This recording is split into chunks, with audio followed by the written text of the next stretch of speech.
A esta hora de la mañana damos la bienvenida vía Skype a Abelardo Pachano, analista económico. Economista, buenos días, bienvenido. Buenos días, Janet, un gusto saludarle. Por tiempo quiero ir al grano. ¿Cómo evalúa usted este anuncio que hizo el ministro de Economía y el Gobierno Nacional en torno a la negociación o a la renegociación, un reperfilamiento de la deuda externa con la mayor parte de los tenedores de bonos? Más del 50% de ellos están integrados en esta negociación. ¿Cómo cataloga, cómo lee usted este anuncio? Es una muy buena negociación, es una negociación integral, es una negociación que está mirándole al Ecuador en el mediano y largo plazo, le da un espacio de respiro en este campo, le ofrece al próximo gobierno una solución parcial de uno de los tantos temas que existen por arreglar, consigue un descuento realmente importante. En términos de valor presente, los tenedores de bonos han aceptado perder un poco más del 50% del valor que ellos invirtieron en términos presentes. En general, todos los términos de la negociación son muy positivos.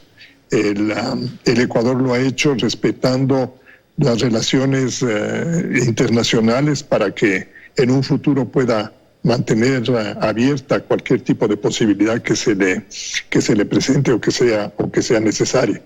Se ha confirmado que uno puede alcanzar objetivos positivos sin tener que entrar en un proceso de bronca, de amenaza, de simplemente tirar las puertas, sino de conversar, de buscar soluciones y de encontrarlas en los términos que son los más adecuados. Yo creo que en ese sentido el país ha tenido una muy buena noticia. En ese sentido también, y precisamente con los efectos de esa posición que decidió tomar el gobierno ecuatoriano de abrir las puertas, de extender el diálogo, de pagar los intereses de una deuda que estaba pendiente, en fin, esos primeros efectos de este anuncio ha sido una reducción en el riesgo país. ¿Qué efectos tendrá esto en la economía nacional y en la posibilidad de acceder a créditos? Yo creo que abre una puerta. Ofrece un horizonte mucho más, yo diría, más claro para seguir trabajando en la corrección de todo el problema económico. No hay que hacerse ilusiones ni tampoco tomar esto como un tema que ya nos sacó del problema, no.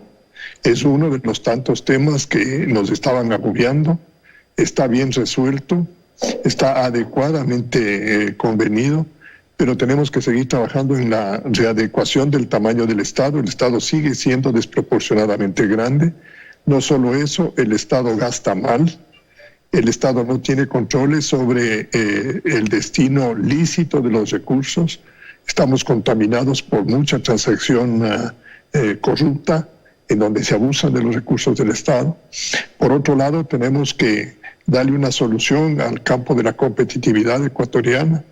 No somos competitivos, queremos defender la dolarización, pero nuestros costos de producción son muy altos.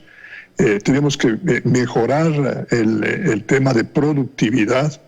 Hay que llegar a un acuerdo mucho más sensato, tranquilo, adecuado y equilibrado en el campo laboral. Hay que resolver el problema monetario. El Banco Central tiene que dejar de ser la caja del gobierno.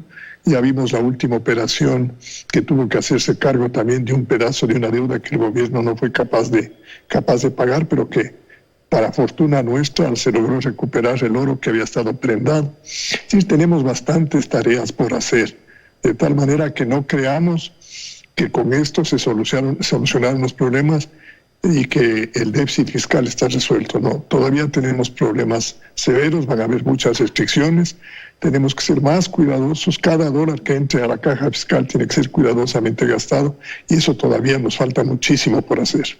Pero precisamente para todas esas tareas que usted ha descrito tan puntual y claramente, el hecho de poder tener un alivio, que se haya reducido la presión en torno a los pagos que ya había que hacer, que empezar a hacer en torno a estos bonos, ayuda, es decir, permite que el gobierno, y el próximo, puedan concentrarse precisamente en la toma de esas decisiones.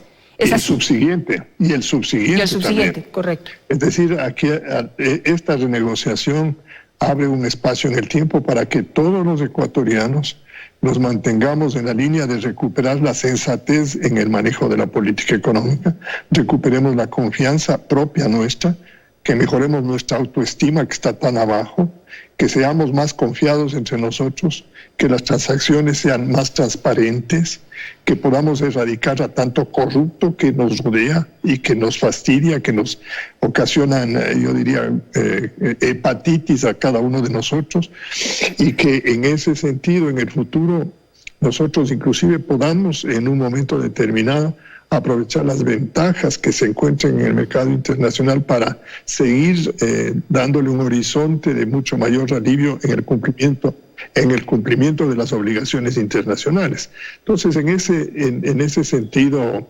Janet, lo que estamos viendo es que la estrategia que siguió el gobierno de mantener una buena relación ha pagado y ha pagado bien. Solo pensemos en que los intereses que no vamos a pagar, que son más de 1.000 millones, lo vamos a hacer en 10 años. No nos van a cobrar intereses sobre eso. Nos dieron 14% de descuento, con lo cual los 320 o 330 millones que pagamos en el mes de marzo están más que compensados, solo al mirar esa posibilidad. Yo, en ese sentido, espero que los organismos multilaterales, empezando por el Fondo Monetario, aprecien el extraordinario trabajo hecho por el ministerio, el gobierno y el equipo. Ahí hay un muchacho en el equipo, Esteban Ferro, que estuvo encargado de esto, que se merece una mención particular. Le encargó el ministro a él, ha cumplido extraordinariamente.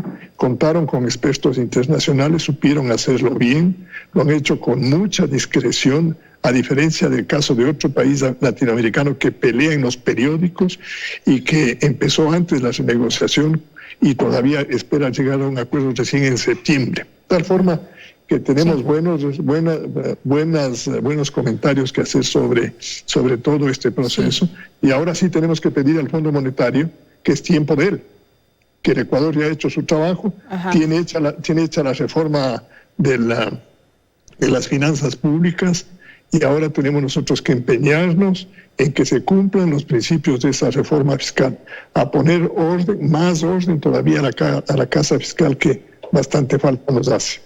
Ahora, en esa precisamente en la tarea que ahora le toca al Fondo Monetario Internacional, quiero interpretar sus palabras. Tenemos todavía, si bien se redujo un poco la necesidad de financiamiento y el déficit fiscal, todavía necesitamos dinero para poder compensar esos gastos de este año. Es decir, con lo sucedido, obtendremos más créditos en buenas condiciones, tanto de los multilaterales como de otros acreedores en el mundo, como la China, por ejemplo. Claro, y tenemos, lo de China es clave. China es el principal acreedor mundial. Es el país que tiene más acreencias en el mundo y que tiene que comprender que el riesgo de haber entrado con tanta agresividad en ese campo lo debe enfrentar razonando y reflexionando sobre los costos que esto tiene. Debe compartir con todos los países con los cuales ha tenido estas relaciones los costos de esta crisis y debe dar un alivio sistemático y sostenido a los países, el Ecuador entre ellos. Ahora, el Ecuador requiere de más recursos, ojalá lo consigamos de China también, ojalá se mejoren las condiciones, yo creería que sí es posible que mejoren las condiciones, y en fin, tenemos nosotros que a los multilaterales también pedirles que nos ayuden. La joroba de camello en el endeudamiento va a seguir, lamentablemente, por un buen tiempo. Vamos a seguir aumentando la deuda pública porque no nos queda más remedio. Pero eso solo tiene justificación, Janet. Primero, si el destino de esos recursos es de carácter productivo, conveniente para el país. Y segundo, si está sometido a un estricto programa de austeridad económica y de recuperación de la confianza en las actividades privadas. Sin inversión privada, este país no tiene futuro. De tal manera que todo lo que hagamos tiene que venir con la línea de generar empleo por la vía de la inversión privada. Me voy a quedar con esa clarísima conclusión. Economista, muchísimas gracias por estar esta mañana con nosotros. Gracias, Janet, muy gentil.